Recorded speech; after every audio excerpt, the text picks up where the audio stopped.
तो देखिए, अब हम लोग चैप्टर नंबर 9 के बारे में पढ़ेंगे। ठीक है, इस चैप्टर में कुल मिला के लगभग 6 से 7 नंबर का पूछा जाता है इस चैप्टर से। कभी कभार तो 10 नंबर का पूछ लेते हैं। तो इस चैप्टर के अंतर्गत काफ़ी बड़ा चैप्टर है।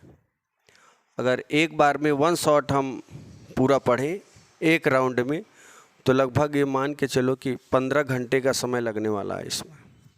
एक राउंड में 15 से 16 घंटे का समय आपका लेंगे, और इस 15 से 16 घंटे में हम लोग पूरा का पूरा चैप्टर कवर करेंगे, डेरिवेशन से लेकर थ्योरी तक, और न्यूमेरिकल भी इसमें हम लोग लगाएंगे। दूसरी चीज़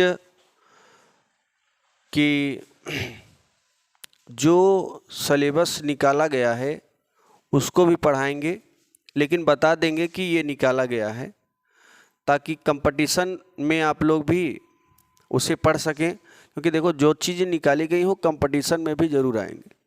तो हम लोग बोर्ड एग्ज़ाम के दृष्टिकोण से और साथ ही साथ कंपटीशन के दृष्टिकोण से ध्यान में रखते हुए सिलेबस में जो चीज़ें हैं और जो निकाली गई हैं दोनों को पढ़ेंगे। बट आपको बताया जाएगा कि क्या निकाली गई हैं, क्या है। ठीक है, अब देखिए, इस चैप्टर में हम लोग काफ़ी चीज़ें पढ़ेंगे, जैसे प्रकाश के गुण हो गया, प्रकाश हो गया, किरण पुंज हो गया। ठीक है, दर्पण क्या होते हैं, दर्पण कितने प्रकार के होते हैं। ठीक, प्रतिबिंब कैसे बनना है, लेंस में कैसे बनना है, दर्पण में कैसे प्रतिबिंब बनेंगे, और फिर इस तरीके से अपवर्तनांक क्या होता है, और आगे चल के निकट दृष्टि दोष, दूर दृष्टि दोष, इन सब के बारे में पढ़ने वाले हैं। लेकिन अब हम लोग स्टार्ट करते हैं यहाँ से। उससे पहले एक इन्फॉर्मेशन है, अगर आपको बोर्ड एग्ज़ाम में अच्छा नंबर ले आना है, यानी अगर आपको हिंदी में ले आना है 100 में 100, ठीक, तो मैंने लगभग 2019 से लेकर 2023 तक के प्रीवियस ईयर पेपर की व्यवस्था की है। इस प्रीवियस ईयर पेपर में 19 से 23 तक यानी 5 साल के प्रीवियस ईयर पेपर्स का सल्यूशन मिलेगा। ठीक है, और ये सल्यूशन जैसे आपको पांचों सब्जेक्ट के मिलेंगे, लगभग 125 पीडीएफ मिलने वाले हैं इसमें। 125 पीडीएफ को अगर आप तैयार कर लेते हैं तो गारंटी है इसमें हर सब्जेक्ट में 100 में 100 लाने से इसमें कोई रोक नहीं सकता, याद रखना। देखिए, उसके लिए आप जैसे एक सब्जेक्ट, कोई 1 सब्जेक्ट लेंगे, ठीक, तो 1 सब्जेक्ट के लिए आपको 49 रुपये देने पड़ेंगे, और अगर सारे एक साथ लोगे तो 199 रुपये लगने वाला है यहाँ पे। तो जिन बच्चों को लेना है वो 7992087382 से कांटेक्ट करें, 7992087382 से। आपको व्हाट्सएप पर मिलेगा ये पूरा पीडीएफ 5 साल के, और 2024 के भी आपको पेपर मिलने वाले हैं। ठीक है, गेस्ट पेपर जिसे बोलते हैं, इसी में गेस्ट पेपर मिल जाएगा, इसी में प्रैक्टिस सेट भी मिल जाएंगे। ख़ास बात यह है कि पूरा सल्यूशन रहेगा। ठीक है ना, तो ये पूरा का पूरा सल्यूशन देंगे और अच्छे ढंग से पूरा किया रहेगा। तो जिन बच्चों को लेना है इस नंबर से संपर्क करें। अब देखिए, काम की बात कर लेते हैं। यहाँ पे काम की बात यह है कि सबसे पहले हम लोग जानते हैं, एकदम शुरुआती दौर से चलते हैं, प्रकाश क्या होता है, यानी एक साधारण प्रकाश क्या होता है, किसे कहते हैं, लाइट। देखिए, प्रकाश जो है एक प्रकार की ऊर्जा है जिसका उपयोग हम वस्तुओं को देखने में करते हैं। यानी अगर हम किसी वस्तु को देखें तो उसके लिए प्रकाश की ज़रूरत पड़ती है। अगर प्रकाश ना हो तो वस्तु दिखाई पड़ने वाली नहीं है। आप अपने अगल बगल की जितनी भी चीज़ें देख पा रहे हैं वो सब प्रकाश के कारण ही देख पा रहे हैं, क्योंकि प्रकाश उस वस्तु पर पड़ती है और पड़ने के पश्चात पुनः हमारे आँख पर वापस आती है, जिसके कारण वह वस्तु हमें दिखाई देती है। जैसे अगर हम आसमान की ओर टार्च मारे तो हमें नीचे वस्तु दिखाई नहीं पड़ती, थोड़ा बहुत दिखाई पड़ती है। उसका मेन रीज़न ये है कि जब हम आसमान की ओर टार्च मारते हैं तो धूल धुआं के कणों पर प्रकाश किरण पड़ेगी और रिफ्लेक्ट होकर नीचे आती है, जिसके कारण एक शैडो टाइप नीचे बनता है।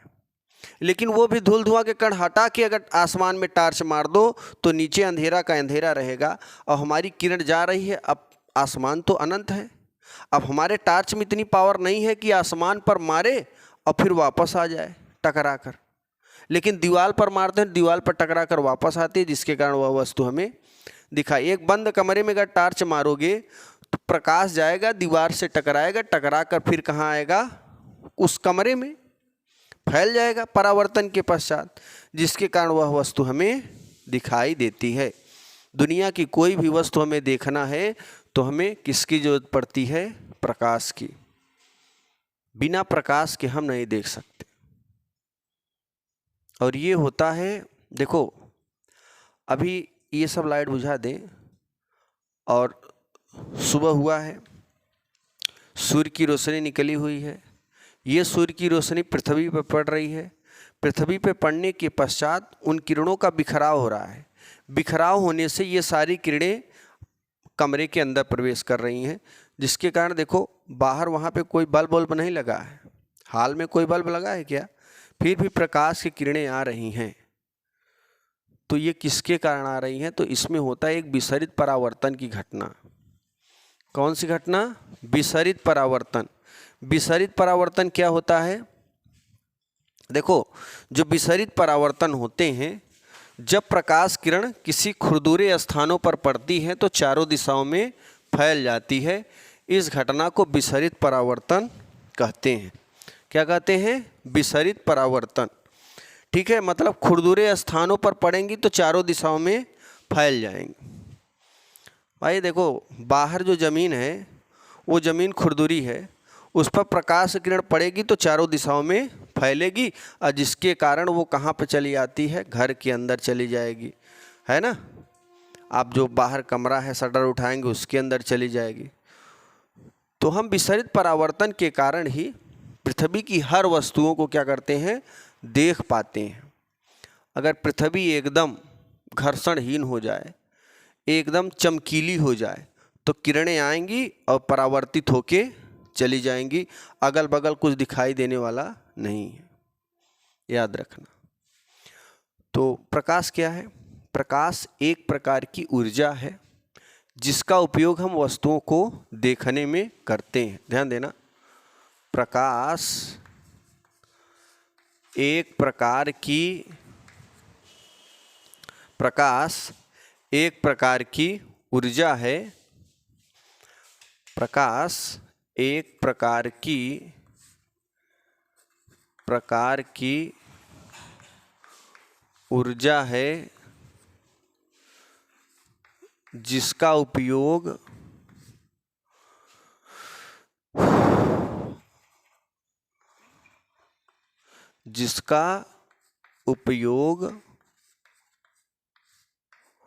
वस्तुओं को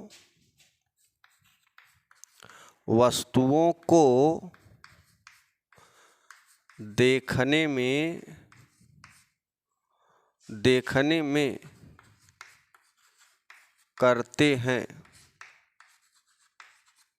वस्तुओं को देखने में करते हैं। जब प्रकाश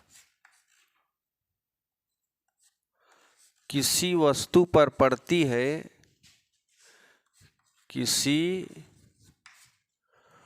वस्तु पर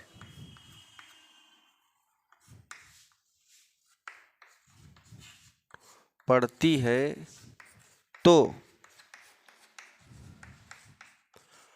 पड़ने के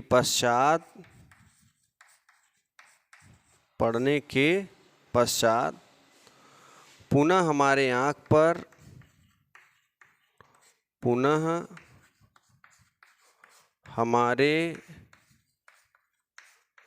आँख पर वापस आती है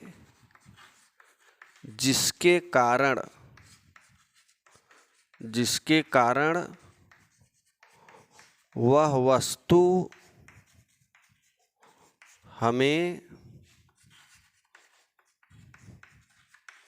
दिखाई देती है। ध्यान देना, मेन पॉइंट यहाँ पे क्या है? प्रकाश एक प्रकार की ऊर्जा है जिसका उपयोग वस्तुओं को देखने में करते हैं। ठीक, जब प्रकाश किसी वस्तु पर पड़ती है, यानी कोई किसी वस्तु पर पड़ेगी तो पड़ने के पश्चात पुनः हमारे आँख पर वापस आती है, जिसके कारण वह वस्तु हमें दिखाई देती है। देखिए, प्रकाश की उपस्थिति में वस्तुओं को देखा जाता है। हम प्रकाश को नहीं देख सकते।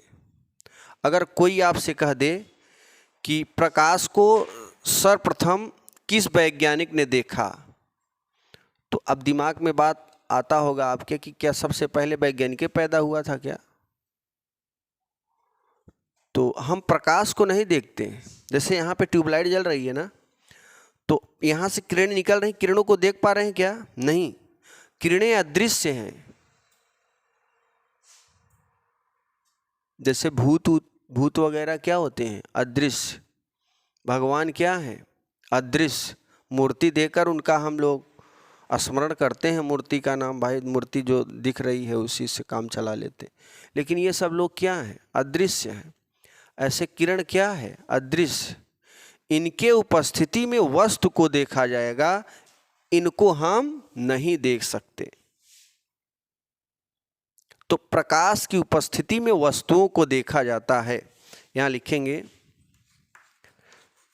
प्रकाश की उपस्थिति में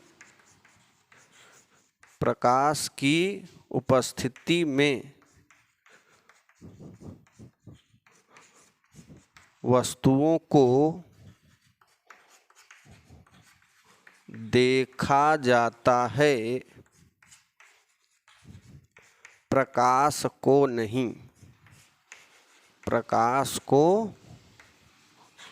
नहीं। प्रकाश की उपस्थिति में वस्तुओं को देखा जाता है, प्रकाश को नहीं। अब आ जाते हैं हम अगले हेडिंग में, प्रकाश के गुण देख लेते हैं। प्रॉपर्टीज ऑफ लाइट, प्रकाश के गुण। देखिए, प्रकाश के कई गुण होते हैं। कितने गुण? कई गुण। तो यहाँ पे सबसे पहले जो प्रकाश का ये गुण है, पहला नंबर लेते हैं।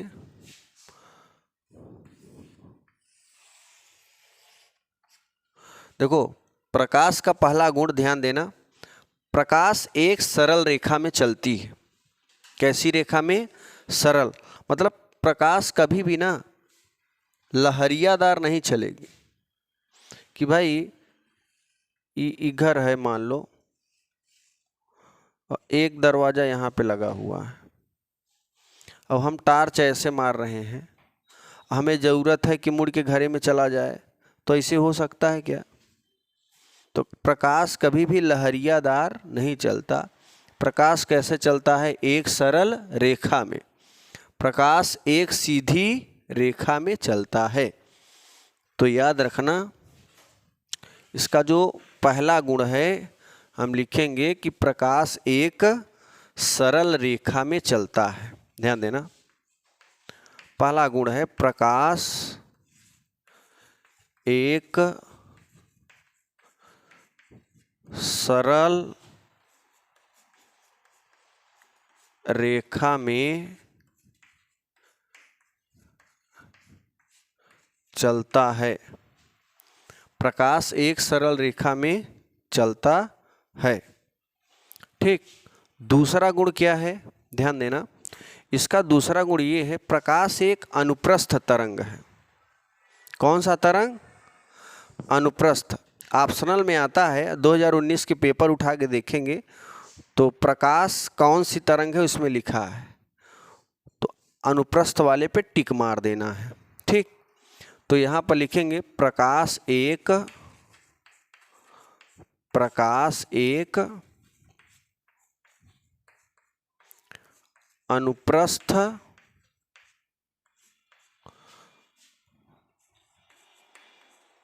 तरंग होता है।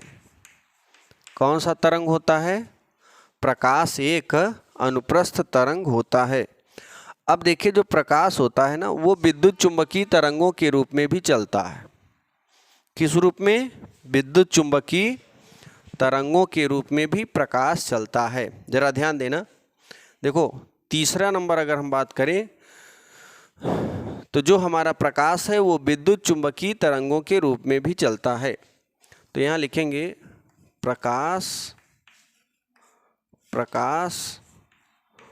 विद्युत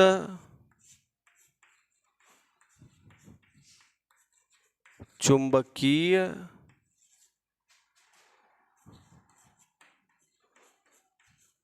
तरंगों के रूप में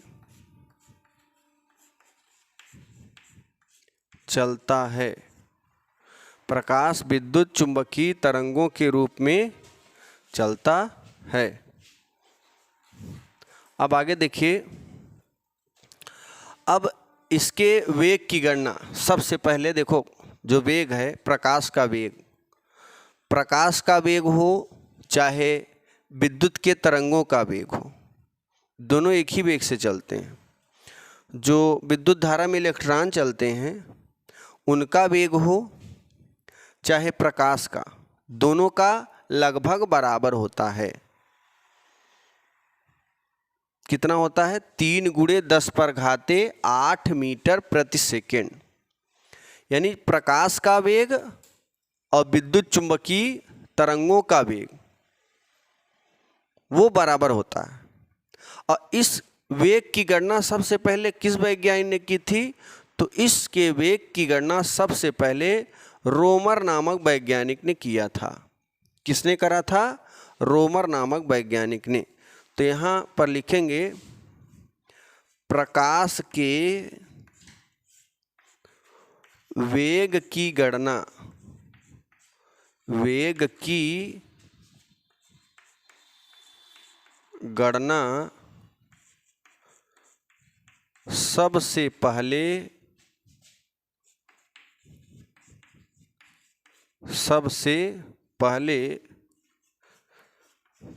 रोमर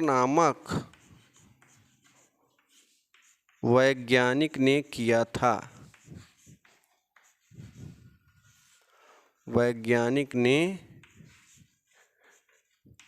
किया था। प्रकाश के वेग की गणना सबसे पहले रोमर नामक वैज्ञानिक ने किया था। किसने करा था? रोमर नामक वैज्ञानिक ने।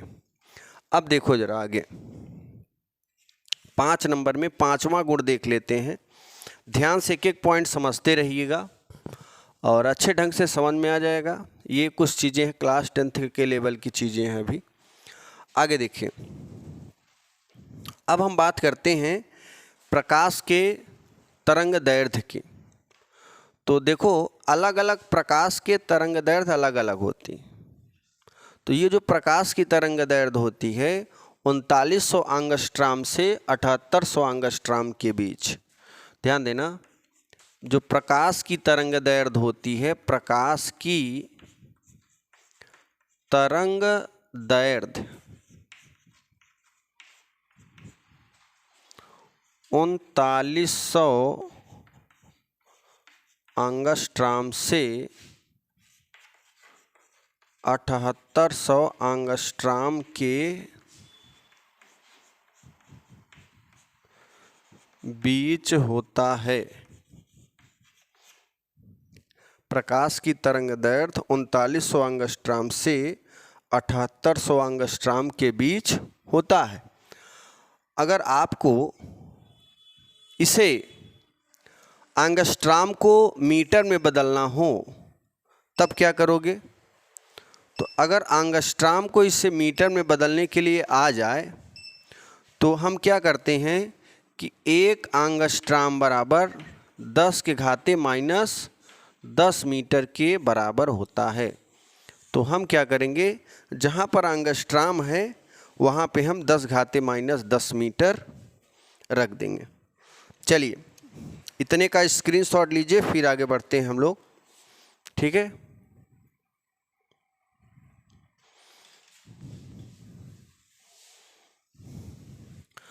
अब देखिए इसके आगे का ये है 6वां गुण, हम बात करेंगे प्रकाश तरंग ध्वनि तरंग, यानी जो आप जिसके मदद से आप पृथ्वी पर देख पा रहे हैं वो, और ध्वनि तरंग जो आवाज़ें आपको सुनाई पड़ती हैं, इन दोनों में अंतर क्या होता है, रिलेशन, ध्यान देना। अगला गुण है 6वां नंबर, प्रकाश तरंग एवं ध्वनि तरंग में, प्रकाश तरंग एवं ध्वनि तरंग। प्रकाश तरंग यानी जो आप टार्च मारते हो, जो सूर्य का प्रकाश है, वो प्रकाश तरंग है, और जो हमारी आवाज़ निकल के आप लोगों के पास जा रही है, ये ध्वनि तरंग है। कौन सी तरंग? ध्वनि तरंग। जैसे अभी आप देखोगे जब बादल तड़कते हैं तो उसमें लाइट पहले दिखेगी, आवाज़ बाद में, क्योंकि जो लाइट मतलब जो प्रकाश की चाल है ध्वनि के चाल से कई गुना ज़्यादा है, इसलिए हमें बादल की चमक पहले दिखाई पड़ती है और उसमें से निकली आवाज़ें बाद में सुनाई पड़ती है। क्यों?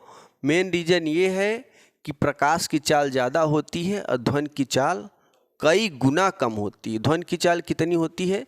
330 मीटर प्रति सेकेंड। ध्यान देना, प्रकाश की चाल होती है 3 × 10⁸ मीटर प्रति सेकेंड, और इसकी चाल 330 मीटर प्रति सेकेंड। तो बताओ, ये ध्वनि की चाल है, ये प्रकाश की चाल है। प्रकाश की चाल तो इससे कई गुना ज़्यादा है ना, इसीलिए हमें पहले प्रकाश दिखाई पड़ता है, प्रकाश की चमक बादलों पर, उसके बाद कुछ देर बाद हमें आवाज़ें सुनाई पड़ती हैं। यही मेन रीज़न है।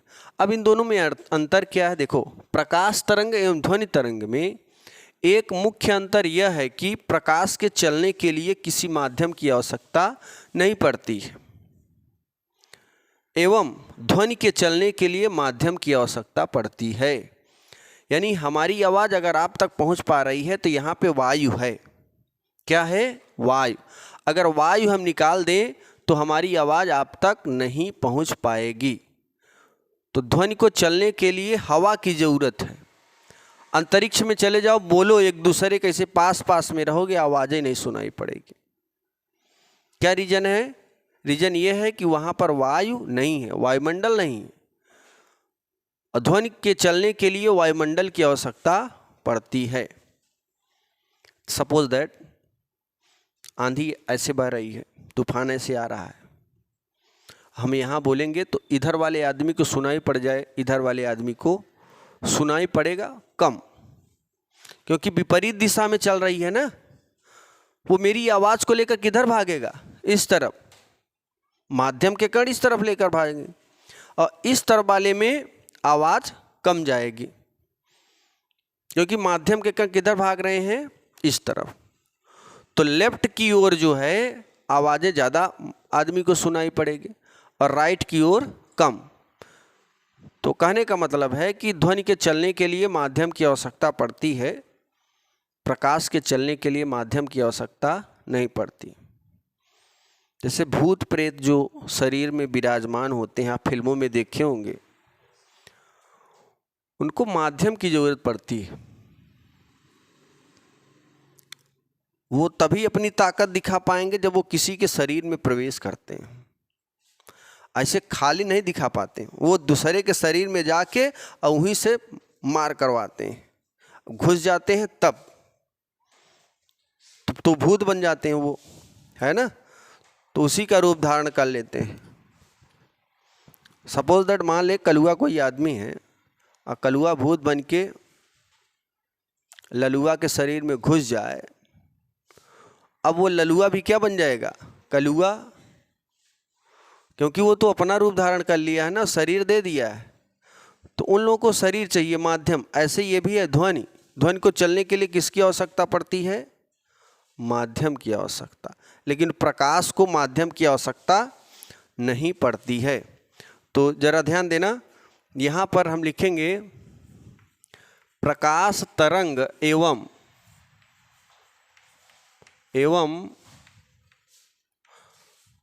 ध्वनि तरंग में, प्रकाश तरंग एवं ध्वनि तरंग में एक मुख्य अंतर यह है कि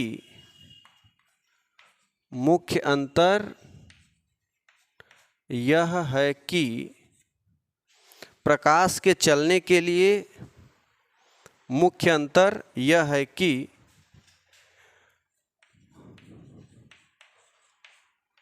प्रकाश के चलने के लिए किसी माध्यम की आवश्यकता नहीं होती, किसी माध्यम की आवश्यकता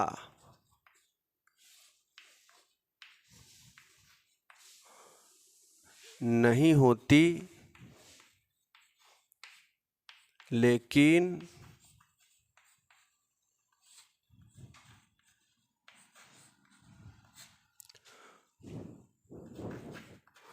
ध्वनि के चलने के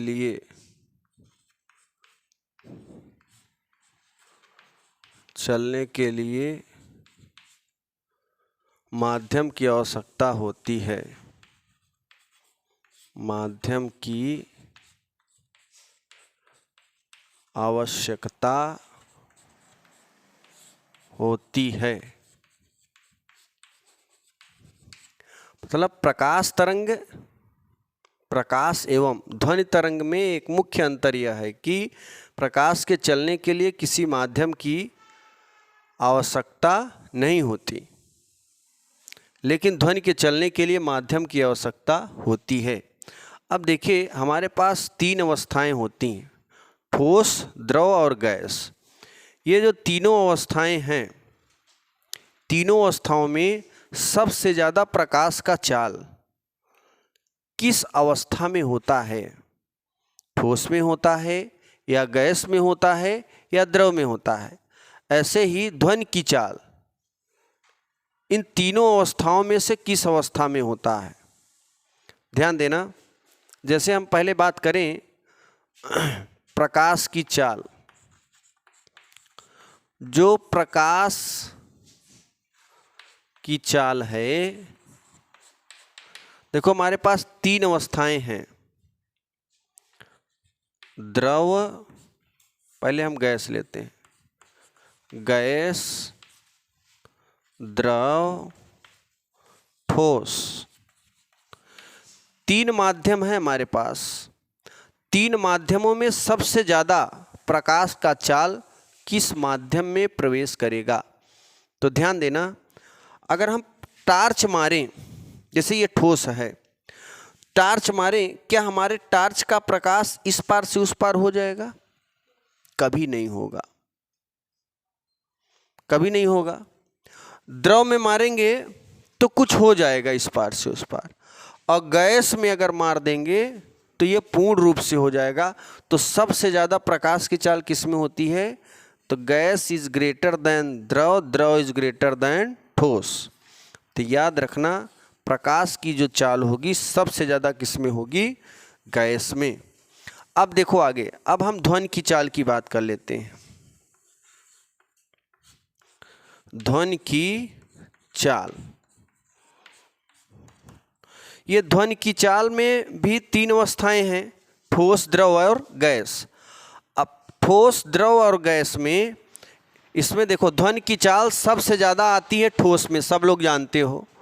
उसके बाद पानी अगर गिराओगे तो पानी में, गैस एक दूसरे से लड़ाओगे तो बड़ा मुश्किल है, बड़ा मुश्किल है आवाज़ निकालना, है ना। तो कहने का मतलब ये है कि सबसे ज़्यादा, फिर यहाँ पे लिख देते हैं गैस, द्रव, ठोस, 3 अवस्थाओं में सबसे ज़्यादा होता है ठोस में, उसके बाद द्रव में, फिर गैस में। मतलब प्रकाश का जस्ट उल्टा, प्रकाश का जस्ट उल्टा क्या है? ध्वनि की चाल। प्रकाश में सबसे ज़्यादा गैस में होती थी और ध्वनि में सबसे ज़्यादा ठोस में है। ठीक। और सबसे कम प्रकाश की चाल होती है ठोस में और ध्वनि की चाल सबसे कम होती है गैस में। ये चीज़ याद रखना। चलिए अब आगे बढ़ेंगे। इतने का फटाफट स्क्रीनशॉट लीजिए। अभी इसमें ढेर सारे गुण हैं, तो आगे बढ़ेंगे। अब हम लोग नेक्स्ट पॉइंट की बात कर लेते हैं। ध्यान देना, अगर हम इसके आगे की बात करें तो देखो होता क्या है। इसमें अगला गुण जो है फोटान पर है। किस पर? फोटान पर। देखो फोटान यानी प्रकाश फोटान सिद्धांत के अनुसार, प्रकाश फोटान सिद्धांत के अनुसार 7वां नंबर देख लेते हैं हम लोग।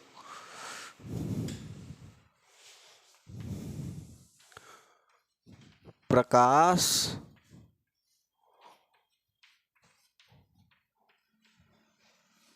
फोटान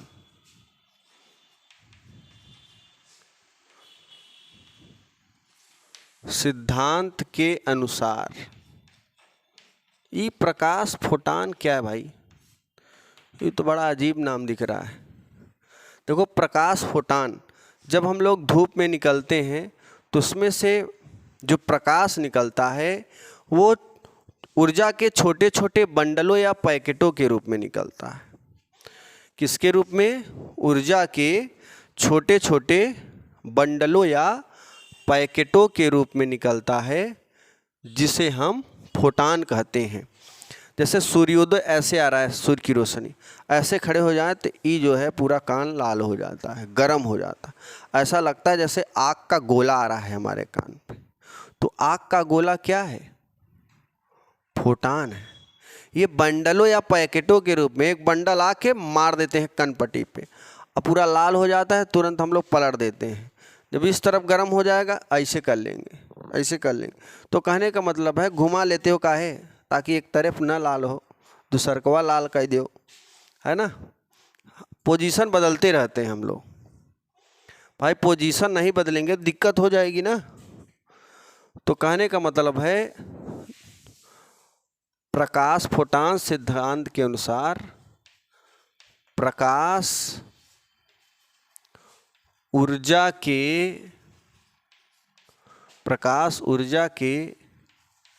छोटे छोटे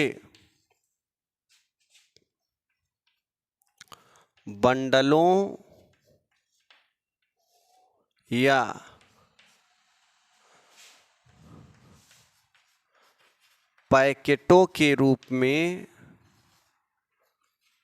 पैकेटों के रूप में चलता है। प्रकाश ऊर्जा के छोटे छोटे बंडलों या पैकेटों के रूप में चलता है, जिसे फोटान कहते हैं। जिसे फोटान कहते हैं। ध्यान देना, प्रकाश ऊर्जा के छोटे छोटे बंडलों या पैकेटों के रूप में चलता है, जिसे क्या बोलते हैं हम लोग? फोटान। अब आगे देखिए 8वां नंबर बात कर लेते हैं। 8 नंबर क्या है भाई? 8 नंबर कहता है कि भिन्न भिन्न माध्यमों में प्रकाश की चाल भिन्न भिन्न होती है।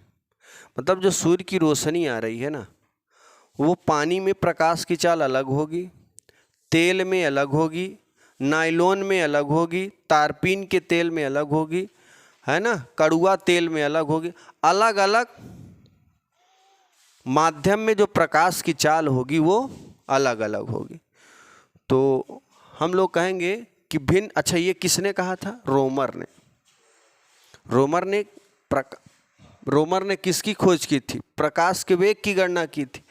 और उन्होंने ही बताया था कि प्रकाश तरंग एवं ध्वनि तरंग में, प्रकाश तरंग एवं ध्वनि तरंग में एक मुख्य अंतर यह है कि यहाँ पे भिन्न भिन्न माध्यमों में प्रकाश की चाल भिन्न भिन्न होती है।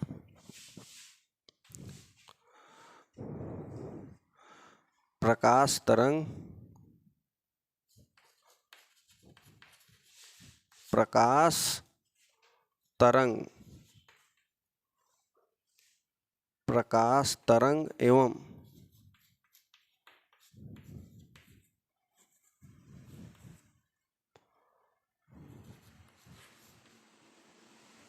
ध्वनि तरंग में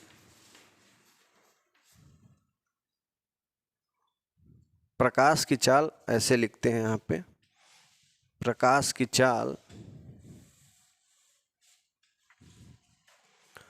प्रकाश की चाल, प्रकाश तरंग की चाल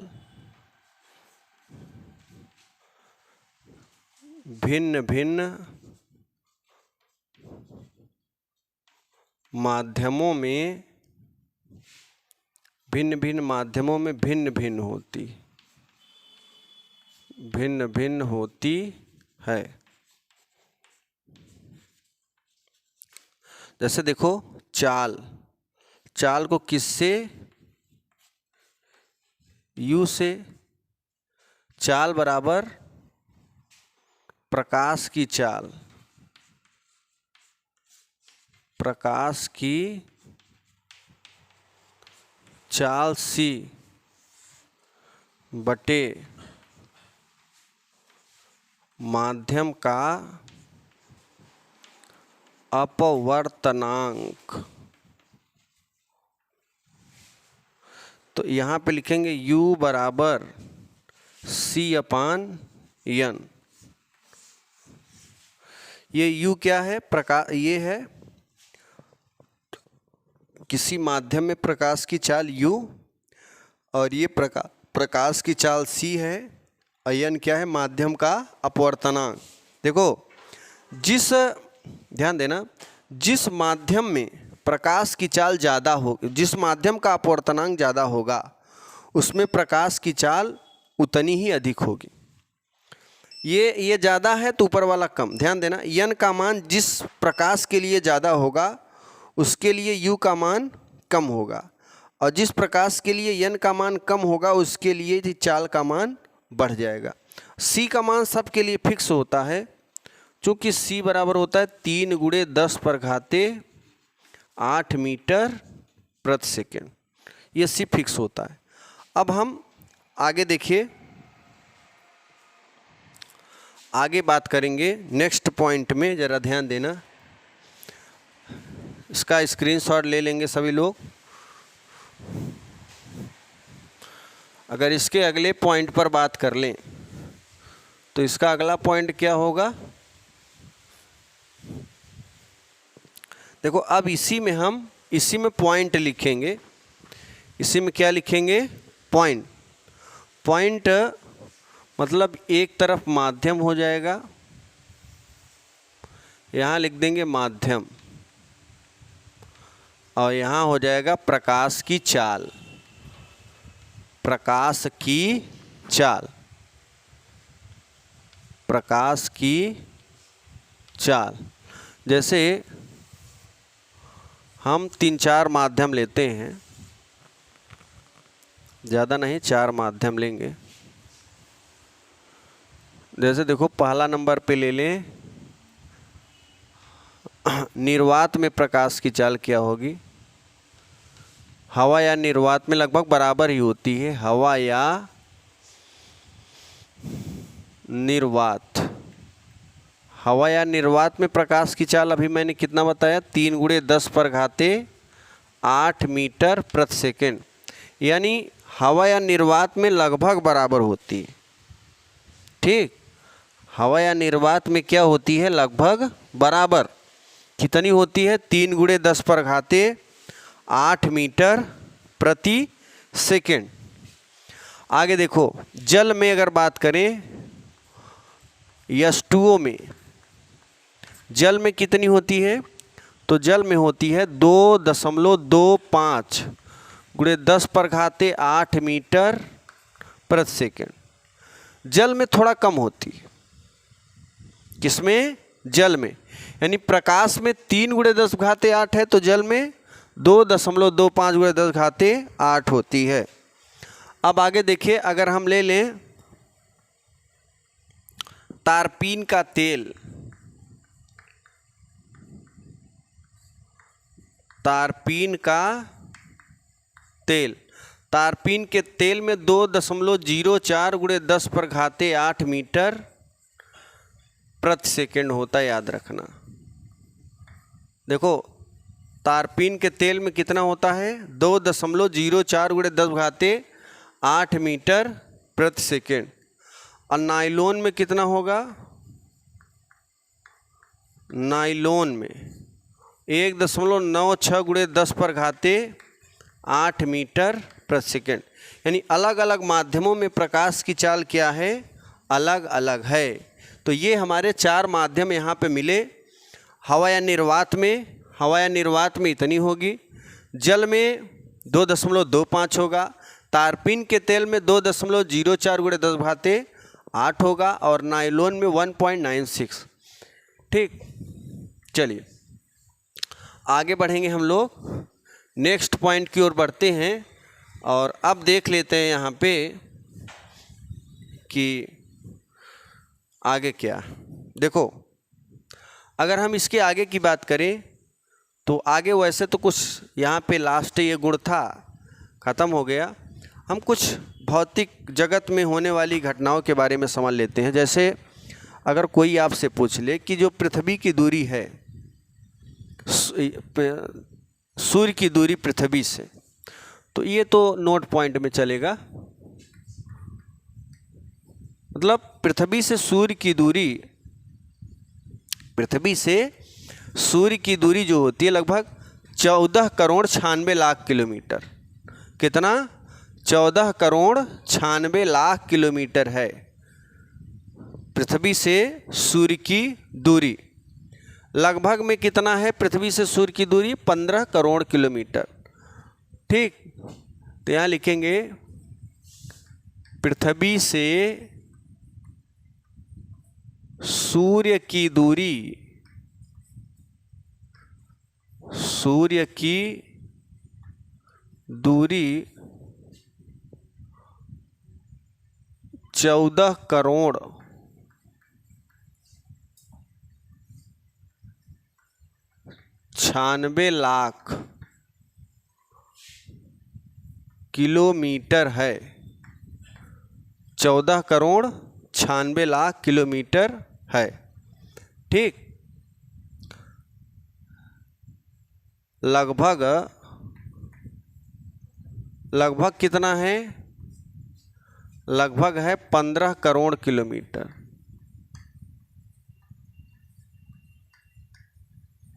लगभग कितना है? 15 करोड़ किलोमीटर। अब आगे देखिए, नोट 2 में ज़रा ध्यान देना। नोट 2 में, नोट 2 की अगर बात करें तो अब ये तो रहा सूर्य से पृथ्वी की दूरी। अब हम बात कर लेते हैं कि जो सूर्य का प्रकाश है वो पृथ्वी तक आने में कितना समय लेता है। जो सूर्य का प्रकाश है वो पृथ्वी तक आने में कितना समय लेता है। तो लगभग ध्यान देना, जो सूर्य का प्रकाश है, ध्यान देना, जो सूर्य का प्रकाश होता है पृथ्वी तक आने में 8 मिनट 16.6 सेकेंड या लगभग 8 मिनट 17 सेकेंड का समय लगता है। ध्यान देना, सूर्य का प्रकाश, सूर्य का प्रकाश पृथ्वी तक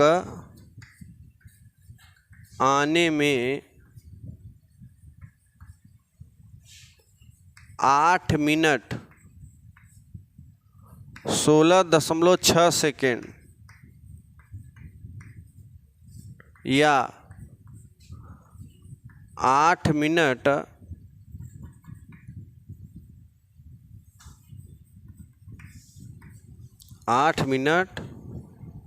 17 सेकेंड 8 मिनट 17 सेकेंड का समय लगता है। देखो सूर्य देव निकलेंगे, सूर्य देवता जब निकलेंगे भाई साहब ना, तो दिखाई तो पड़ जाएंगे, दिखाई तभी पड़ेंगे कितने मिनट बाद, 8 मिनट 16.6, क्योंकि उनका प्रकाश पृथ्वी तक आने में कितना मिनट ले लेता है, 8 मिनट 16.6। जितने में तुम 3 व्हीलर से बैठ के पसदेवरा जाती हो उतना मिनट ले लेता है, तो 7-8 मिनट तो लग जाता होगा। तो कहने का मतलब ये है उतना मिनट जो है हमारे सूर्य की रोशनी पृथ्वी तक आने में लगती है, और जब तक वो आएगी नहीं रोशनी तब तक हमें वो दिखाई नहीं पड़ेगा, वो सूर्य दिखाई नहीं पड़ेगा, क्योंकि प्रकाश हमारे आँख पर पड़ेगा तभी हमें सूर्य दिखाई पड़ेगा, याद रखना। ठीक है, तो ये रहा सूर्य। अब बात कर लेते हैं चंद्रमा की। चंद्रदेव से भी थोड़ा कुछ हेल्प लिया जाए। देखो जो पृथ्वी से सूर्य की दूरी और पृथ्वी से सूर्य का जो प्रकाश है पृथ्वी तक कितने समय में आ रहा है ये मैंने पता लगा लिया। अब हम बात कर लेते हैं कि चंद्रमा पृथ्वी से कितनी दूरी पर है। तो अभी हमारा चंद्रयान 3 देखे हाल ही में गया था, और इसमें आपने देखा 23 अगस्त को गया था, और इसमें जो दूरी थी चंद्रमा की वो 3,84,400 किलोमीटर थी। ध्यान देना, पृथ्वी से चंद्रमा की दूरी 3,84,400 किलोमीटर।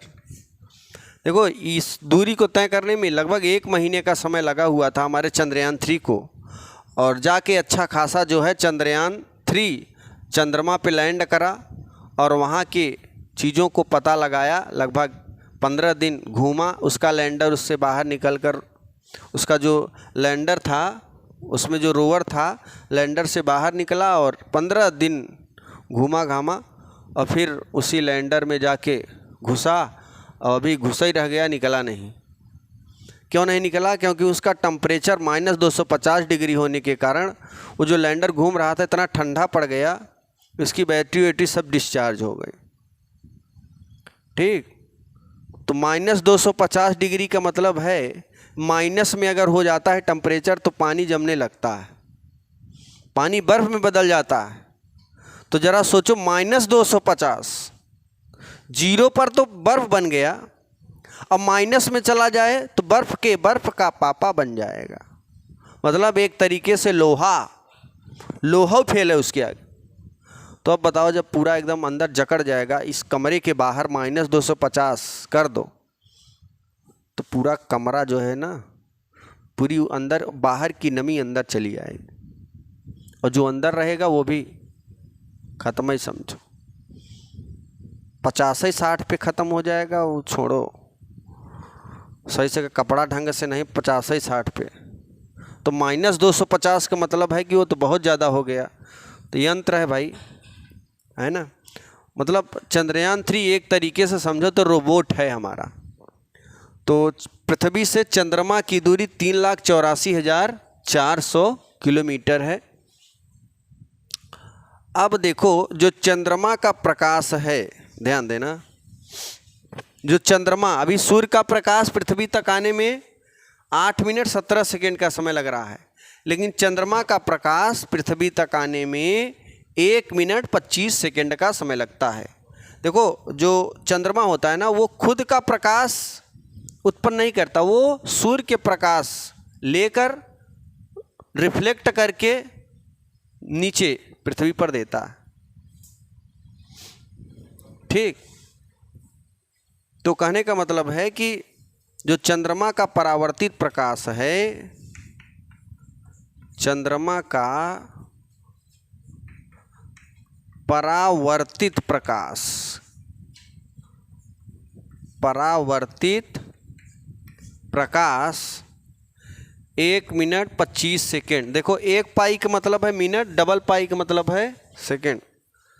चंद्रमा का परावर्तित प्रकाश 1 मिनट 25 सेकेंड पृथ्वी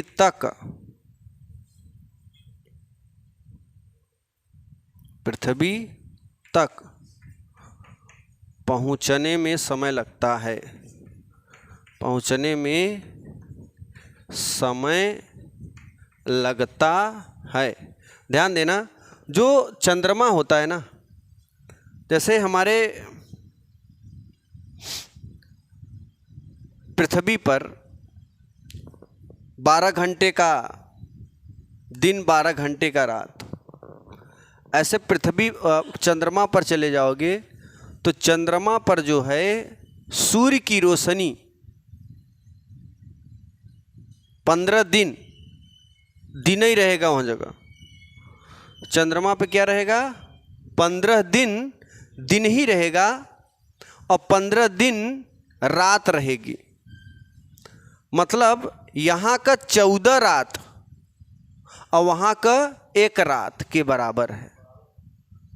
यहाँ का कई रात? 14 15 मान लेते हैं। यहाँ का 15 रात और वहाँ का 1 रात। यहाँ के 15 दिन वहाँ का 1 दिन के बराबर। मतलब हाँ, जैसे यहाँ पे 12 घंटे का दिन होता है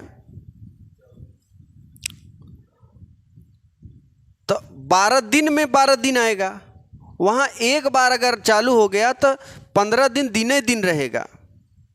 इसीलिए बोला जाता है 15 दिन का अंधेरा और 15 दिन का उजाला। बोला नहीं जाता 15 दिन चंद्रमा पे उजाला उजाला रहेगा और 15 दिन रात ही रात। जब उजाला रहता है तभी लोगों की, जब से हिंदू धर्म में क्या होता है, जो शादियां की जाती हैं ना, शादियां उजाले में की जाती हैं। वहाँ पे अंजोरा रहेगा, मतलब चांद मामा दिखते रहेंगे तभी शादी होगी, अंधेरे में शादी नहीं होती। तो ये हिंदू धर्म है। ऐसे ईद वगैरह मनाया, चांद देख के तब काम करो। तो मतलब ये चांद वाला जो मैटर है ना, ये हिंदू और मुस्लिम दोनों में चलता है कि उधर चांद देखेंगे तब भोजन लेंगे और इधर चांद दिखाई पड़ेगा तब शादी होगी। तो कहने का मतलब है सब एक ही है, ईश्वर एक ही है, बस पूजने का तरीका अलग अलग होता है। ठीक, तो ये रहे हमारे आज के इस लेक्चर्स के प्रकाश और प्रकाश के गुण। ठीक, अब हम लोग जानेंगे किरण पुंज के बारे में समझेंगे। ठीक है, तो इतना तैयार करिए, फिर अगले वीडियो में फिर से लाइव आएंगे हम लोग, तो फिर से पढ़ेंगे।